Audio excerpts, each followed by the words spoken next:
everyone, and welcome to Book Games!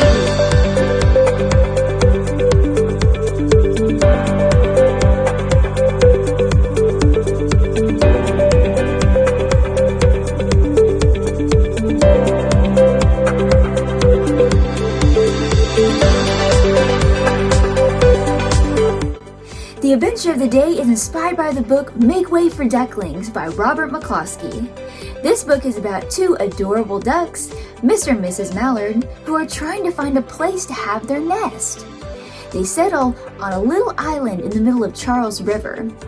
Once the ducklings hatch, Mrs. Mallard teaches them to swim, and they start making their way toward the Boston Public Garden. But Boston can be a crazy city. Good thing they have policeman Michael to help the town make way for the ducklings. To read this entire story, find it at your local library or bookstore today. And now we're off to Boston ourselves to retrace the steps of this wonderful Mallard family. It's going to be an epic adventure. I hope you're ready. Let's go! The book of the day is Make Way for Ducklings by Robert McCloskey, and we are here in Boston, Massachusetts, retracing the steps of the whole duckling family. This is incredible. This book actually features real locations here in Boston, and I am here with none other than Saba Al-Hadi of Photo Walk Tours, and we are going to be walking around this amazing city, bringing this book to life.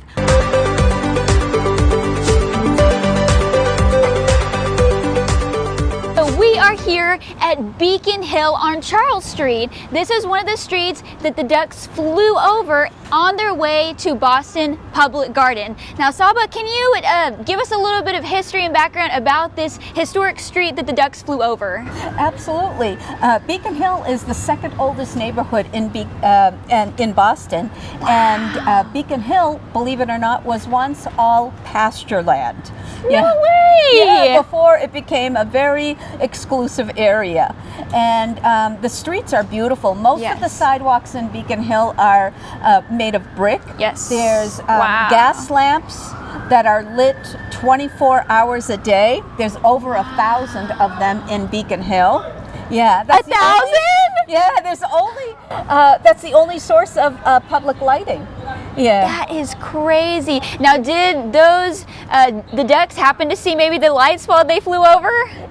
Probably not. Because it was in the day. Yes. Yeah. Well, fantastic. Well, let's go down this historic street and to see some of the other locations that Mr. and Mrs. Mallard saw on their trip to Boston. Let's go.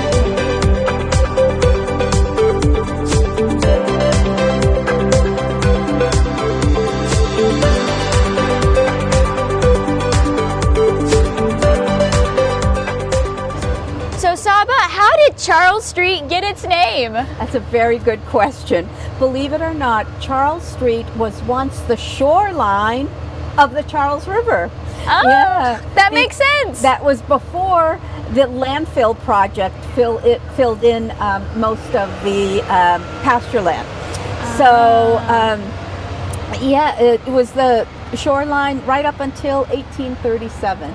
Wow. Yeah. But it's still a gorgeous, gorgeous neighborhood. It is. It has a lot of quaint boutique shops and really interesting and creative signposts too. Yes. Yeah, it's a really charming area.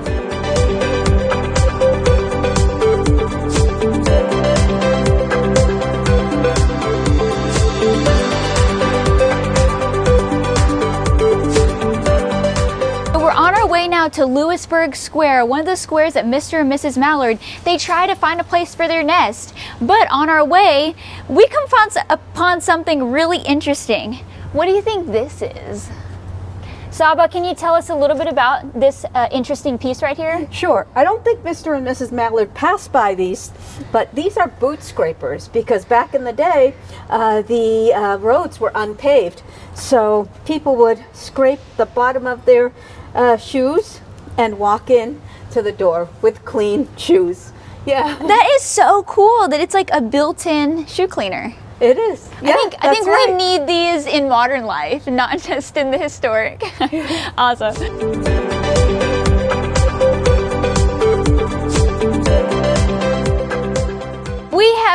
to Lewisburg Square. Now, Mr. and Mrs. Mallard flew over this area, but Mrs. Mallard didn't like it because there's no water to hatch their ducklings. Now, Saba, can you tell us just a little bit about this particular square here in Boston? Yes. Lewisburg Square is a very exclusive area. There are only 22 brick townhouses, and they're huge. They're only about 24 feet wide, but they're 80 feet deep. And many of them have 6 floors. 6 floors? 6 floors. They're huge homes. Some of the homes even have elevator access. Wow, now that's pretty cool. Well, shall we continue to the public garden? Yes, let's go. All right.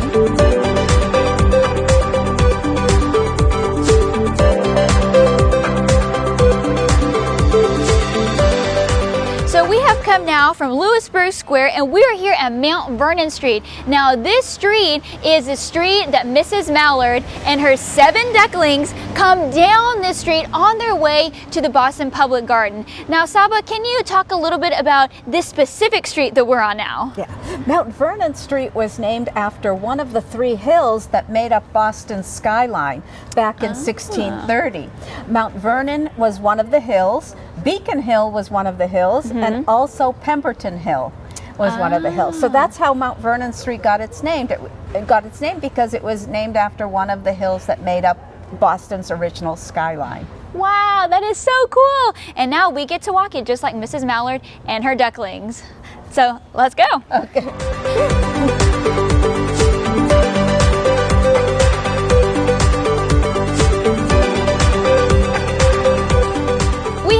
Down Mount Vernon Street to the crossing that Mrs. Mallard and her ducklings came across. But when they tried to come across, there was traffic and they tried to cross, but Officer Michael came to the rescue. Saba, can you tell us about this historic intersection? Oh yes, we're at the intersection of Charles and Beacon Street, and this is where Officer Michael stopped all the traffic so that the ducklings can cross safely into the public garden. Public garden! Yeah. Woohoo! To meet Mr. Mallard.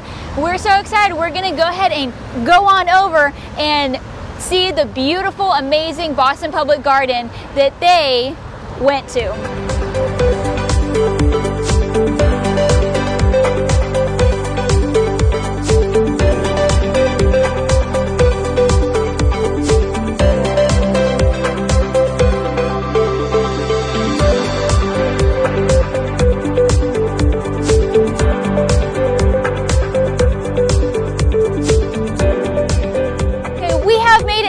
To the beautiful bronze statues of Mrs. Mallard and her beautiful ducklings. Now Saba, can you tell us a little bit about these particular statues that highlight the book so well? Yes, these statues were created by a local artist in 1987, and they have delighted children from all over the world for many, many years.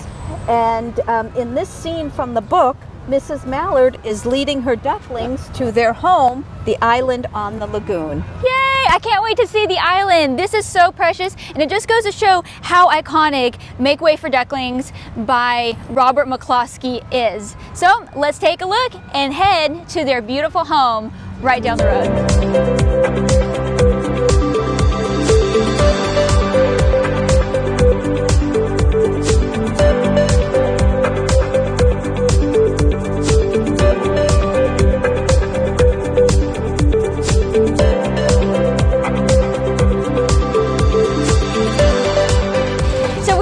Boston Public Garden, the final home of the duckling family. Now Saba, can you tell us a little bit about this amazing, beautiful, and historic park? The Boston Public Garden was founded in 1837. It is the first flower garden in America, and it's 24 acres. It has hundreds of different trees and shrubs, and right over here is the island on the lagoon where Mr. and Mrs. Mallard made their final home. So beautiful. Now, across the water is the bridge that's also in the book, Make Way for Ducklings. This beautiful bridge was placed and over the lagoon in 1867. So Wow. 30 years after the founding of the garden. And it's surrounded by beautiful weeping willow trees. This is incredibly gorgeous, and I can see why Mr. and Mrs. Mallard would want to make their home here. It has plenty of water, and during the springtime, the swan boats travel this part of the park. Is that right? That's right. The swan boats season is from April until September, and it's a very popular attraction in Boston that attracts visitors from all over the world. And it's a nice leisurely ride around the lagoon, and it's still run by the same family who the inventor. He invented the swan boats in 1877. Wow. Yeah, 1877, and his family still runs the operation to this day. No way. That's incredible. And Mr. and Mrs. Mallard love to eat the peanuts that the people threw off the side of the boats. That's like lunchtime, every day made ready. I love it. Well, thanks so much for joining us on this special Boston adventure, following Mrs. Mallard and her ducklings all around this amazing city. Now, be sure to subscribe so you don't miss any of our upcoming adventures. And we'll see you soon. Bye.